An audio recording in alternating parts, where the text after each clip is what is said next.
Hello everyone, welcome into Above My Pay Grade. My name is Eric. Thanks for tuning in. If you could hit that like button, hit subscribe, it really helps out the channel. Got crazy hair today. She's just wearing a hat.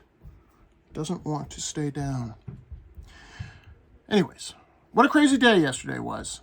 We had the elections here in the United States. We had a crypto exchange essentially declare bankruptcy overnight. And what I find... So I want to go through a couple stories and then one here about the military as well. But this crypto exchange, FTX, for those of you who aren't into crypto, I always say there's crypto and then there's Bitcoin. And the only real decentralized, which is very important, decentralized meaning doesn't have a CEO, doesn't have somebody who can borrow against it, yada, yada, yada, is Bitcoin. Everything else you can kind of say is a Ponzi scheme. But FTX, if you watched the Super Bowl last year, you probably saw a commercial from them. They even have an arena down in Miami for the Miami Heat. So they're a big company, valued, I think, $24 billion. And so yesterday what happened was they were giving out loans based off of their coin that they mint in print. Meaning, let's say you want to start a crypto exchange, okay? And this is what FTX did. Let's say you want to start a crypto exchange. Let's call it Eric's Exchange, or Above My Pay Grade Exchange. That's a good name, okay? So I start this crypto exchange, and I give out these Above My Pay Grade bucks, right? I mint, let's say, 1 million of them, and I hold 900,000, and I open the market up to 100,000 of these Above My Pay Grade bucks, and they give you value through trading. They give you some bennies on the side. It's kind of like a loyalty program. But I hold 90% of those tokens, all right? So since there's only 1/10 of the tokens out there, I can kind of manipulate the market based off supply and demand because I own about 90%. So the price of the token that's on the open market goes up and up and up, maybe down a little bit, but up. But I can kind of control the price because I own about 90% of them. That is nefarious in and of itself, right? Because they print these out of thin air. Secondly, I take my 90% above my pay grade bucks and I take out loans against the value of them. What is the value of these above my pay grade bucks? It's what the open market says. But the open market's only trading about 10%. 10% of the actual supply.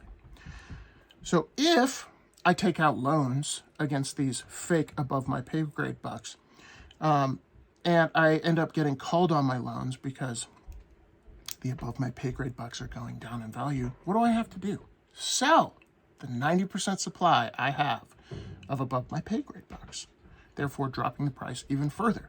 And that's exactly what happened with FTX.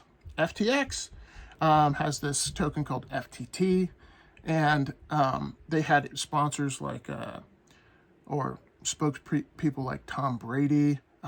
There's not dumb people in this space, I guess. Well, Kevin O'Leary. There's a lot of smart people that invested in Sam Bankman-Fried in the crypto space. And obviously this puts a black eye on the space.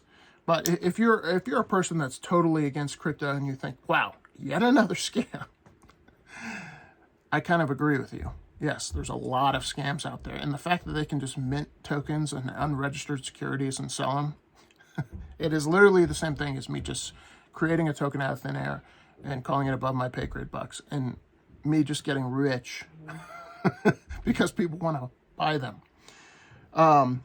And what's different about Bitcoin? Bitcoin is not something that anybody printed. And the free market has said that it has value based off of the energy consumption that it takes to mine. And this true value is that it's decentralized. No one controls it. And there's really not another token out there that can, oh, I just heard a buffalo upstairs, that can actually say that. So when I would caution you not to lump all crypto together, but that's what happened in the crypto market, and it took a lot of crypto coins down with it because they were forced to sell. FTX was forced to declare bankruptcy, blah, blah, blah, blah, blah, blah. So big company pretty much got liquidated overnight. And then obviously I was watching the was watching the election last night, and it doesn't look too good for Republicans if you voted Republican. If you wanted a balance of power in the United States, it doesn't look like it's going to happen anytime soon. I guess there's still some votes to be counted in Arizona, but looks like the balance of power really isn't changing with the Senate, potentially the House. But mildly surprising to me. But the one thing I will say is, what does this mean? And if there isn't a balance of power and we have a unified democratic government again, unfortunately, beatings will continue. The stock market fell on that news. I think oil and gas, which will become a bigger issue this winter as we draw down our strategic petroleum reserve. Right now, we're just putting Band-Aids, we're plugging holes, but we actually haven't fixed the actual problems. We're treating the symptoms.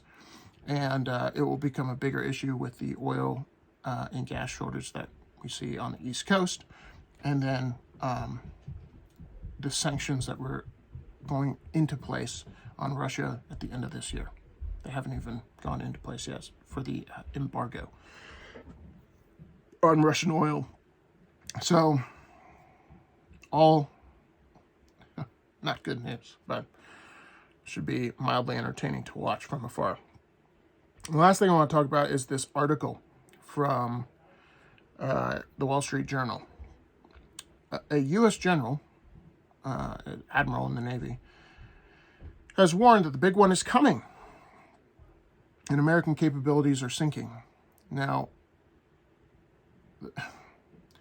because the military-industrial complex is kind of like an unfalsifiable, they can make unfalsifiable claims, like when it comes to classified material, like, hey, China is developing like weapons that we can't really tell you about, so we need more money to develop those same weapons here in the United States.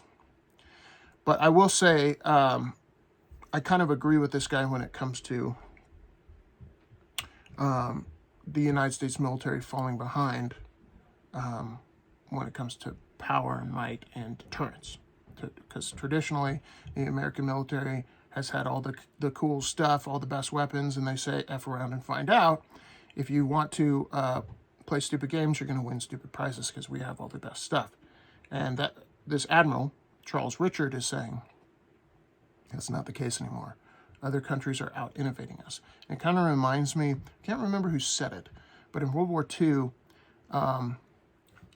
some general said the German Spitfire can shoot down can outfly 5 P-51 Mustangs. That's why we have 6. Because the Germans were out innovating the United States. They had way better tech, and that's why a lot of their scientists and engineers, where did they come after World War II?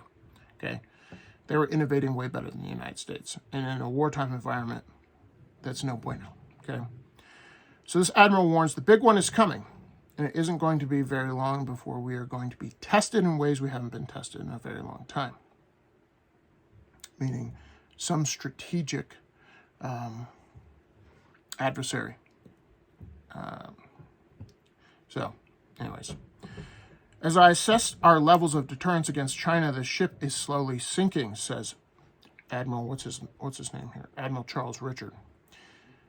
It is sinking, but it's sinking slowly, as fundamentally we are putting our capabilities, they are putting capabilities in the field faster than we are. And obviously that's not good. He said, adding, as those curves keep going, it won't matter how good our commanders are, how good our horses are. We're not going to have enough of them, and that is a near-term problem, meaning China's out innovating, and if they have, if they are putting stuff in the field faster than we are, mano a mano, they're going to win. And one might say China wouldn't want to go to war with the United States, but they're a communist authoritarian country. Yeah, so, I mean, I wouldn't say that's a zero possibility. Admiral Richard noted that America retains its advantage in submarines, maybe the only true asymmetric advantage we still have. So, we used to know how to move fast, he says, and have lost that art, said Richard. So we haven't innovated fast enough. We haven't come up with new weapons, better ways to defeat their weapons, because as other countries out-innovate us, that those can defeat our weapon systems, obviously. What is it going to take? Is it money? Is it people? Do you need authorities? That's kind of for I think, the voters to start thinking about, because, like I said, it can be unfalsifiable. Military-industrial complex can be pretty gross. That I can agree with. And China and Russia, they definitely have a threat to the United States. United States proper, meaning like Iowa. Do they want to invade us? No, I don't think so. But their power around the world is growing. Does Russia want to invade Taiwan? Well, according to Xi, that's a yes. Does Russia want to expand past Ukraine? According to Putin, that's a no. But I think the true battle, the non-kinetic battle, is over the dollar.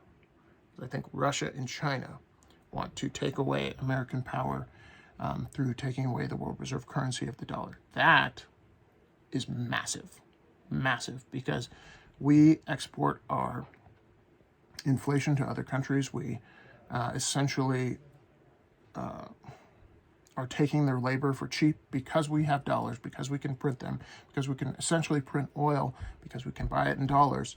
That is massive power for the United States. And I think that's the goal of China and Russia. I'd love to know what you guys think in the comments below. And let me know what you think about what this journal had to say. I'll link that article in the description below as well. Thanks for watching. Thanks for listening. Peace.